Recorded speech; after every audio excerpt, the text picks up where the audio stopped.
Hello and welcome to Fast Tracking Fintechs. This is one of the best shows of banking frontiers when it comes to the fintech, where we talk to the founders, co-founders, and experts from the financial technologies or the fintech sector and try to understand what goes into makings of the new unicorns that are going to come in the industry.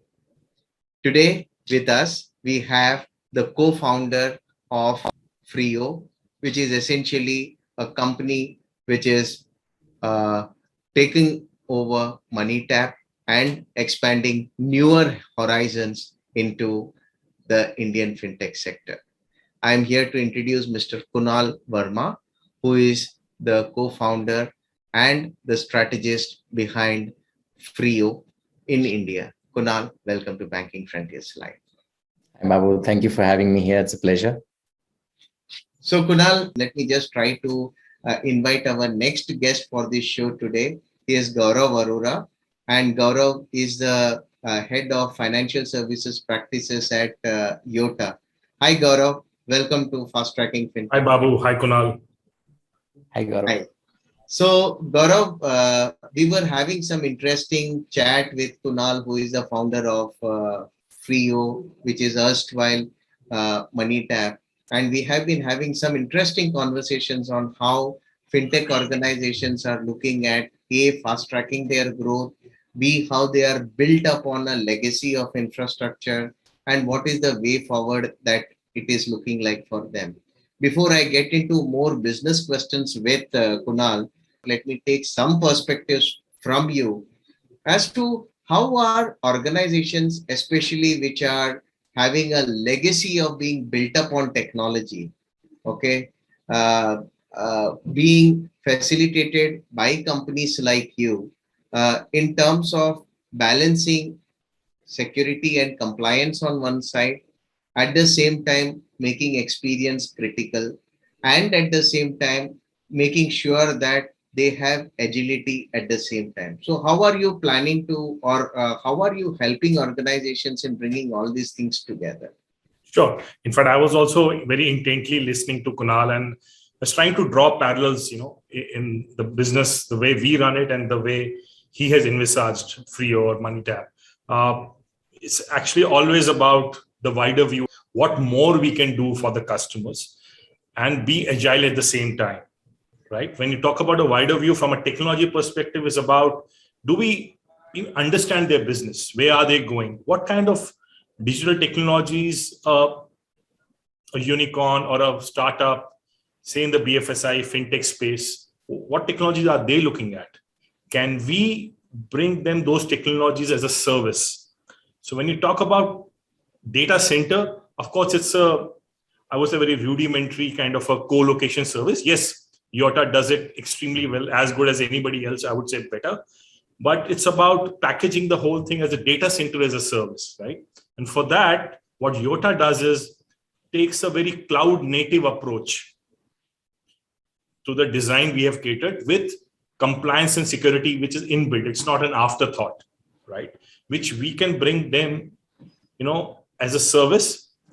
And Kunal also spoke about a little anxiety about outdated technologies. So these new startups are also very cautious about their investment, right? Can I de-risk that? Can I make those investments on their behalf and they pay me as they go? And anything outdated, you're not consuming, you do not pay the service provider. So this is the approach what we are taking, where we build not just a hosting service, but a partner ecosystem of applications which a new fintech like a Freo would need, and offer them as a complete package and which is tailor-made. This is the kind of vision which Yotta is carrying to the market. So how do you ensure that both the compliance and the experience are not, compromised with, and you provide the best of both the worlds? What do you do? So it's one is the technology piece, the building block what Kunal spoke about. We definitely take care of that. And then what we do is we wrap it around with the array of managed services as part of Yotta's proposition, where all the compliance and regulations are taken care of in that entire proposition. So this is the way we are approaching it. And it's also taking a very verticalized view of the business. The way Yotta is kind of structured, as a front end to our customers is like, for me, managing a BFSI, we have similar verticals on manufacturing, ITES, and services, right? So as part of our mandate is about being very aware in terms of respective BFSI. And of course, BFSI was one of the most regulated kind of sectors in our country, right? So it's taking a very deeper view, understanding what are the ever-changing regulations which are coming about in this vertical, and taking care of those and ensuring that they are not any flip-ups when it comes to anybody signing with the Yotta service. So that's how we ensure that that function is taken care of. Imagine when I spoke about data center as a service, imagine the IT operation piece is being managed by Yotta, not the customer. And there, what customer can do is, as again, Kunal spoke about, focus on innovation and customer experience, and let me take care of the rest. Yeah, absolutely. That's a great approach you spoke about, Gaurav, and that is probably everything as a service is something that everyone would like to take, because you cannot be master of everything. You master your own business and let the back end be taken care of by somebody else who is an expert at that. Kunal, I think you heard a lot about technology from Gaurav, but one thing that comes to my mind is, of course, in the last few years, months especially, we have seen a lot of unicorns being built up in India. Okay. And the latest one was, of course, one of the, exchanges which got into a unicorn status. And I am sure with the kind of innovation that you are trying to bring in, the kind of growth story that you are looking at, a lot more promises are supposed to come in into the Freo framework also. How is your march towards unicorn status looking like, and what is your wish list for Freo in the near time? That's an interesting question, Babu. Well, let me put it this way. As an entrepreneur, I can say that building a business and entrepreneurship is not really a prediction process, but it's a discovery process. So what lies ahead of us has to be discovered, as long as we have our true North Star, which is creating, I would say, consistent, defensible, and scalable value for our customers. I think that's what we are focused on. You're right in the sense that past 1.5 years has been interesting, right? There have been enough ups and downs at a macro level in the economy, in the industry. The good businesses have survived and they have found ways to thrive. The businesses which were not fundamentally clean and solid have faced major roadblocks, and customers have left them. And that's created the biggest problem. And when customers start leaving you, a lot of other challenges start happening. Bad things happen to companies. At the same time, if you're able to consistently attract more and more customers, good things happen over a period of time. So my focus as a founder is to create that success for customers and to be better next month than this month and so on. So every month has to be better as far as we are concerned about creating value for customers. And if we can actually maintain that path and a very strong trajectory of consistently growing in terms of creating more customer value, increasing in market share, then I think everything else follows.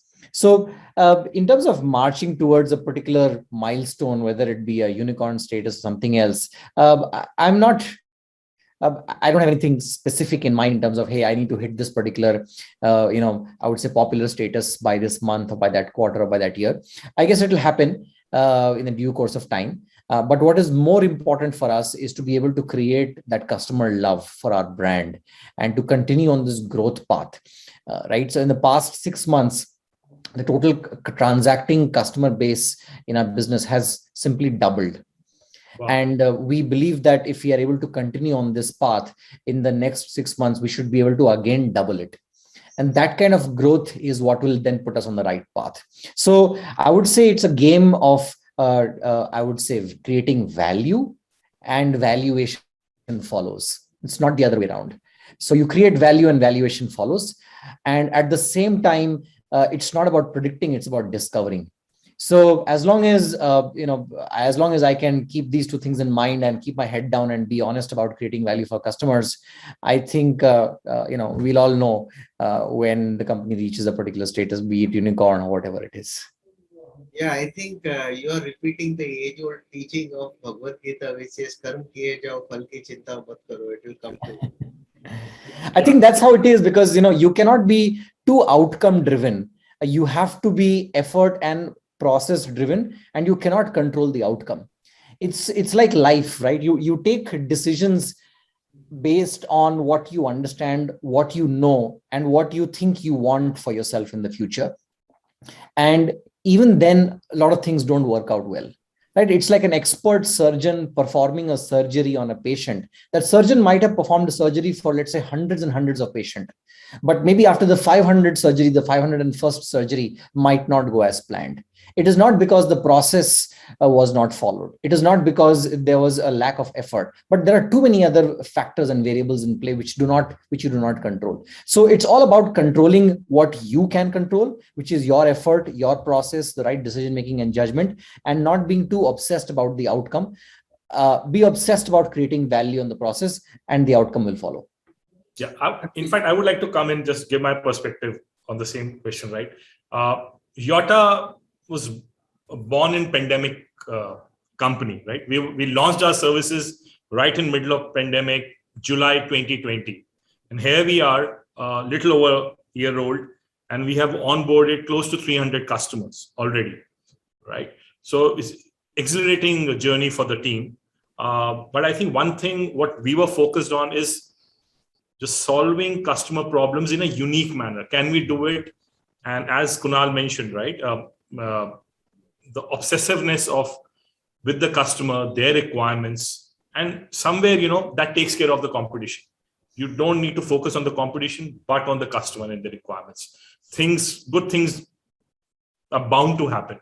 And that's exactly what has been happening for Yotta, especially in the BFSI space. Because when you talk about banks and BFSI customers, right, they are most touchy about customer references, for example, right? Unlike a manufacturing or an ITES company. So just to build that BFSI base, right, it was a tall task, which I would say we are on the right track to onboarding certain prestigious logos across, I would say, sub verticals within BFSI, and the way forward. So as they say, it's the biggest competition is the customer indifference. If we can address that, I think most of the things are taken care of. Yeah. Wonderful. In fact, you are born in a time which is like something what demonetization did to the payment wallets. Yeah. Okay, so pandemic has done to you the same effect of what demonetization did, and fortunately also the appetite for data centers or cloud or managed services has grown drastically all over the country during those times. And here we are, everyone is now talking digital, everyone is talking to move places and go forward with that digital wave. So fantastic. Any wish list from you, Kunal? Well, I would love for the regulatory regime to be slightly more stable. Yep. And would be fantastic for the ecosystem to not have to worry and talk about regulatory risk. As businesses, we deal with different kinds of risk. Right? There is operational risk, there is capital risk, there is credit risk. And on top of all of that, if I have to worry about regulatory risk, then it just, I would say, adds to the mix. Now, Indian entrepreneurs typically are very battle hardened. we can take lots of cuts and bruises and still, keep smiling and move and go forward, because that's how we've been conditioned in terms of dealing with challenges. But I would be very happy if I had one less challenge to deal with, Sure. which is on the regulatory volatility and risk. That's one. And I think secondly, it would be great if I would see, in general, a little bit more acceptance from, I would say, traditional organization institutions towards adopting technology, because the pace at which younger organizations like ours, newer organizations, can adopt technology and produce solutions for customers is, I would say, exponentially higher as compared to some of the larger, older incumbent organizations. So it would be great if they could actually do this, because that then creates large scale trust in the ecosystem. If a certain level of innovation is only being pushed by, let's say, smaller companies, which are a smaller share of the economy, then that does not become the mainstay. So embracing innovation, embracing newer technologies is as important by incumbents as it is by younger companies, not because the customer also needs it, but because it builds more trust in that innovation, in that technology, as the customer starts seeing it from different angles. So I would say only for these two things. I think everything else we can handle as entrepreneurs. Fantastic. In fact, trust is one of the major factors. And ultimately, if you can provide even a customer with the trust, why should he wait for a larger organization to service him, when he can have a smaller organization, agile organization, versatile organization work? Move faster, provide better services, cheaper services, of course. Yeah, coming back to agility, actually. Yeah, and that messaging of trust is something that is important from your side as well as from the service provider's side.